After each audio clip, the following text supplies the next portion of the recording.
क्या आपको पता है अकाउंटिंग ही आपके बिजनेस का रियल एक्सरे है, जिससे ये पता चलता है कि आपका बिजनेस प्रॉफिट में है या लॉस में है। दोस्तों, आज भी ऐसे बहुत सारे लोग हैं जो अनऑर्गेनाइज तरीके से अकाउंटिंग करते हैं। ये ठीक वैसे ही होगा जैसे कि अंधेरे में चलना। अकाउंटिंग ही वो की है जिससे कि बिजनेस का फ्यूचर डिसाइड होता है। आने वाले दिनों में उस बिजनेस का ग्रोथ होने वाला है या फिर रैप आउट होने वाला है, ये बात अकाउंटिंग के डेटा को देख के इजिली पता लगाया जा सकता है। हेलो एवरीवन, मैं हूं आपका ट्रेनर पंकज और स्वागत है आपका मेरे इस टैली प्राइम मास्टर क्लास के फर्स्ट वीडियो में। आज के इस वीडियो में हम लोग सीखेंगे बेसिक ऑफ अकाउंटिंग के बारे में। अकाउंटिंग होता क्या है? अकाउंटिंग का सिंपल मतलब है बिजनेस के पैसे का हिसाब रखना।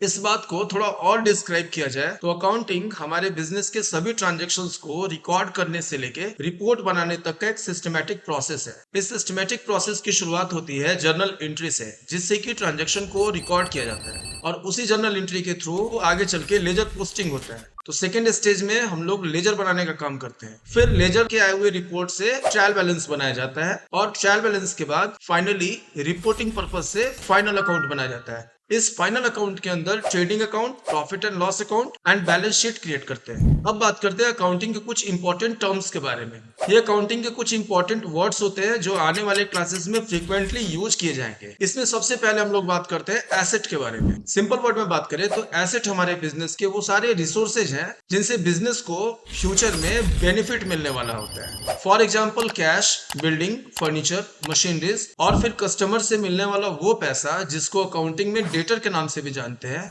ये सभी एसेट के एग्जाम्पल हैं।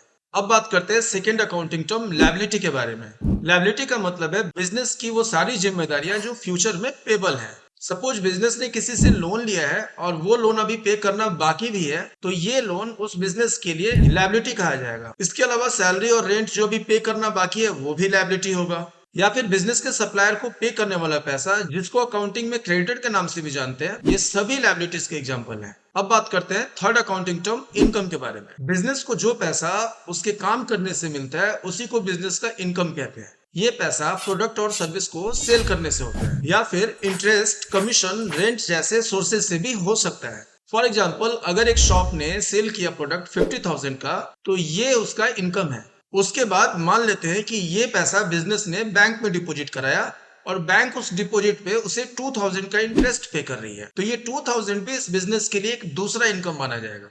अब बात करते हैं फोर्थ अकाउंटिंग टर्म एक्सपेंस के बारे में। बिजनेस चलाने के लिए जो खर्च होते हैं उन्हें ही एक्सपेंस बोलते हैं। ये वो कॉस्ट है जो इनकम अर्न करने के प्रोसेस में होती है। मतलब बिना एक्सपेंस किए इनकम अर्न करना इम्पॉसिबल है। जैसे शॉप का रेंट, इलेक्ट्रिसिटी बिल, एम्प्लॉय का सैलरी, एडवर्टाइजमेंट के लिए पेमेंट करना, ये सभी एक्सपेंस के ही एग्जाम्पल हैं। अगर ये सारे एक्सपेंसेस बिजनेस में नहीं किए जाए तो आप फिर कैसे अज्यूम कर सकते हो इनकम के बारे में। इसीलिए इनकम को अर्न करने के लिए एक्सपेंसेस का होना जरूरी है। अब बात करते हैं फिफ्थ अकाउंटिंग टर्म कैपिटल के बारे में। कैपिटल का मतलब होता है वो पैसा या प्रॉपर्टी जो बिजनेस का ओनर इन्वेस्ट करता है बिजनेस में, बिजनेस को शुरू करने के लिए। और ये भी पैसा बिजनेस के लिए एक तरीके से लायबिलिटी ही होता है, क्योंकि फ्यूचर में ये पैसा बिजनेस ओनर को रिटर्न करता है। फॉर एग्जाम्पल, एक शॉपकीपर एक न्यू बिजनेस शुरू करता है 5 लाख के इन्वेस्टमेंट से और अपना एक बिल्डिंग जिसका की वैल्यू 10 लाख है उसको यूज करता है बिजनेस के गोडाउन के लिए। तो ये टोटल 15 लाख के वैल्यू जिनमें की कैश और बिल्डिंग है, ये बिजनेस के लिए कैपिटल जाने जाएंगे। आपने कुछ इंपॉर्टेंट अकाउंटिंग टर्म्स के बारे में जाना।